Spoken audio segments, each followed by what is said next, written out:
نحمدہ ونصلی ونسلم علی رسولہ الکریم اما بعد فاعوذ باللہ من الشیطان الرجیم بسم اللہ الرحمن الرحیم۔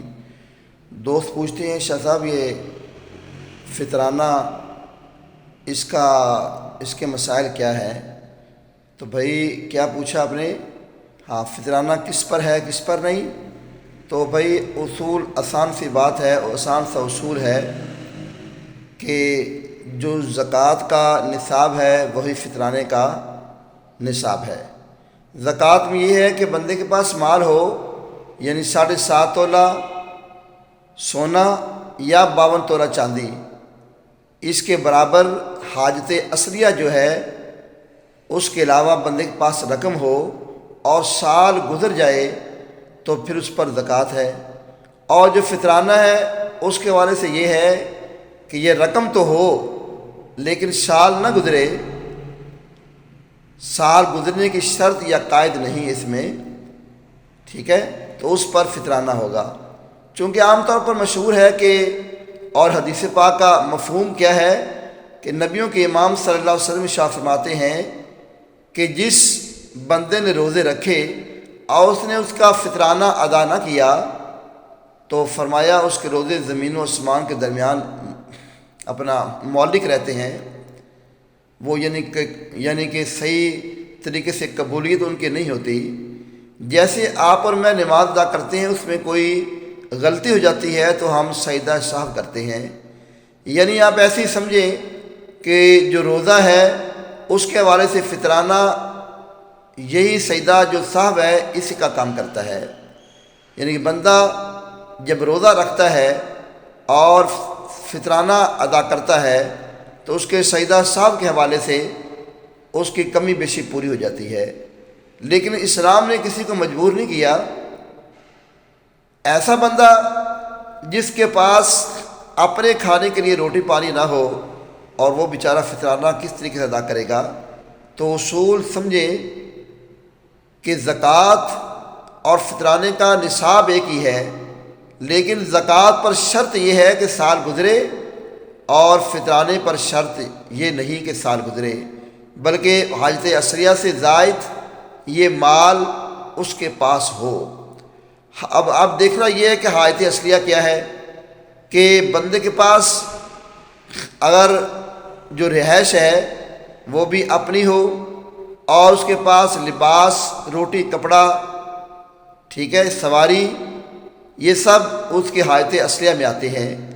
ان کے علاوہ ان سے زائد ان کے پاس رقم ہو تو اس پر فطرانہ لازم ہے، اور اگر یہ کام نہیں ہے تو فطرانہ ان پر لازم نہیں ہے۔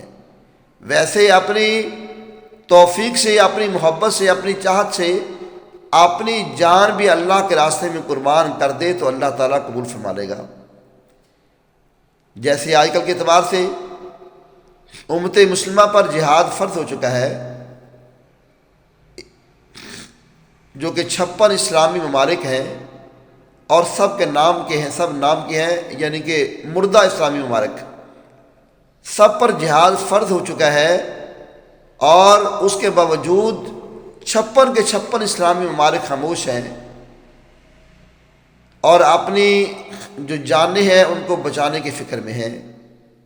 میرے بھائی، میرے محترم، اگر میدان کے اندر موت آنی ہوتی، اگر میدان جنگ میں کوئی بندہ اس کو موت آنی ہوتی تو پھر سیدنا خالد بن ولید ان کی موت بستر پر واقع نہ ہوتی۔ وہ تو اسی جستجو میں تھے، وہ تو اسی تمنا میں تھے کہ میری موت آئے تو کفار کے سامنے آئے، لیکن اسلام نے بتا دیا، اے جہاد سے ڈرنے والو، اے اپنی موت سے دور بھاگنے والو، موت میدان جہاد کے اندر نہیں، موت کا ٹائم رب کائنات نے مقرر لکھا ہوا ہے۔ الہ العالمین فرماتے ہیں، اینما تکونوا یدرککم الموت ولو کنتم فی بروج مشیدہ، فرمایا اگرچہ تم برجوں کے اندر اپنے آپ کو مقید کر لو تو موت پھر بھی تمہارا پیچھا کرے گی۔ ایسے حکمران ایسے صاحب اقتدار جن کے پاس اقتدار بھی ہے، جن کے پاس اسلحہ بھی ہے، جن کے پاس ساز و سامان بھی ہے، آلات حرب بھی ہے، اور اس کے باوجود موت سے بھاگتے ہیں۔ اللہ اکبر۔ علامہ اقبال نے تو کہا تھا کہ کافر ہے تو شمشیر پہ کرتا ہے بھروسہ، کافر ہے تو شمشیر پہ کرتا ہے بھروسہ، اور مومن ہے تو بے تیغ بھی لڑتا ہے سپاہی۔ ہائے افسوس، آج کل اس دور کے اندر مومن کہاں سے لائیں؟ آج اس دور کے اندر جو تعریف صادق آتی ہے وہ تو منافقین کی آتی ہے۔ حدیث پاک کی روح کے اعتبار سے فرمایا منافق کی 3 نشانیاں ہیں۔ جب بھی بات کرے جھوٹ بولے، اور جب کسی سے جھگڑا ہو تو گالی گلوچ پہ اتر آئے، اور اگر اس کے پاس امانت رکھوائی جائے تو وہ امانت میں وہ صحیح اس کا کام نہ کرے، بلکہ امانت کے اندر وہ 2 نمبری کرے۔ تو آج اس دور کے اندر دیکھیں، میں اور آپ جس دور کے اندر ہیں، کسی کو کہنے کی ضرورت نہیں، ہر بندہ جہاں جہاں تک میری آواز پہنچتی ہے، جہاں جہاں تک اس فقیر کی آرزو پہنچتی ہے، جہاں جہاں تک یہ دل کا غبار پہنچتا ہے، ہر بندہ دیکھے کہ جب وہ بات کرتا ہے تو جھوٹ بولتا ہے یا سچ بولتا ہے۔ ہر بندہ اپنے آپ کو ٹٹولے کہ اگر وہ کسی سے لڑائی کرتا ہے، جب کسی سے بحث و بحثہ ہوتا ہے تو کیا وہ گالی گلوچ پہ اتر آتا ہے یا کہ نہیں، اور اگر اس کو امین بنایا جائے تو وہ 1 نمبری کرتا ہے یا 2 نمبری کرتا ہے۔ اللہ اکبر، اللہ اکبر، اللہ اکبر۔ آج کے اس دور کے اندر کس کو دیکھیں کس کو نہ دیکھیں، ہر طرف یہی نظر آتا ہے کہ ہر طرف 2 نمبری ہے، ہر طرف حرام ہے۔ ارے جھوٹ بولنا حرام ہے۔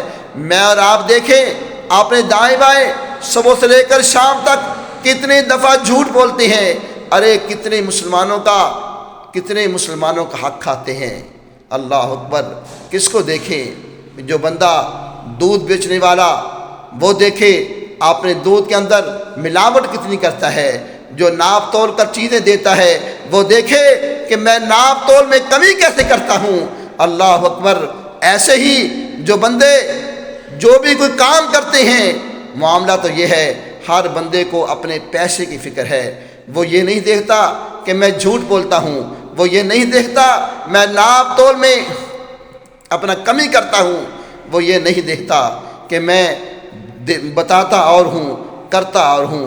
ارے اس وقت سے ڈرو، اس وقت سے ڈرو، ارے اس ٹائم سے ڈرو کہ جب قیامت کا دن ہوگا، رب کائنات کے حضور حاضر ہوں گے، اور رب کائنات فرمائیں گے اے مسلمانوں، تم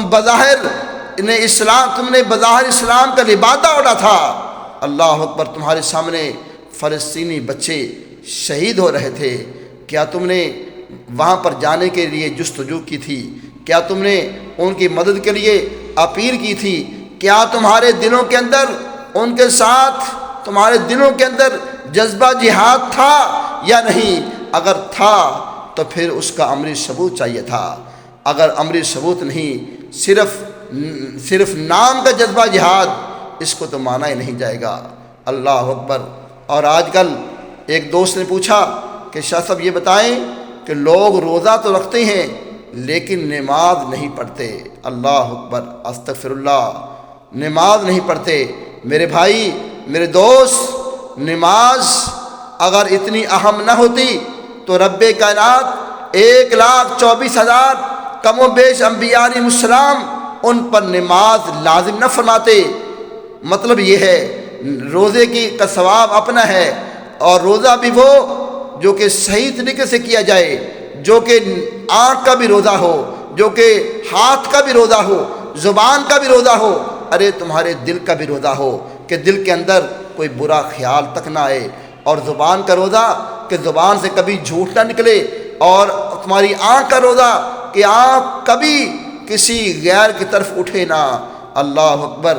روزہ تو یہ ہے، اور جو بندہ صحیح طریقے سے روزہ رکھتا ہے، روزے کے احکامات پورے کرتے ہیں، ہر عبادت کا ثواب رب کائنات نے جنت رکھا ہوا ہے، لیکن وہ کمال ایک ہی عبادت ہے جس کا ثواب، جس کا بدلہ فرمایا الصوم لی وانا اجزی بہ، کہ روزہ میرے لیے ہے، میں ہی اس کی جزا دینے والا ہوں۔ اور دوسرے حدیث پاک کے مفہوم کے اعتبار سے فرمایا الصوم لی وانا اجزا بہ، روزہ میرے لیے ہے اور میں اس اپنے بندے کے لیے ہوں۔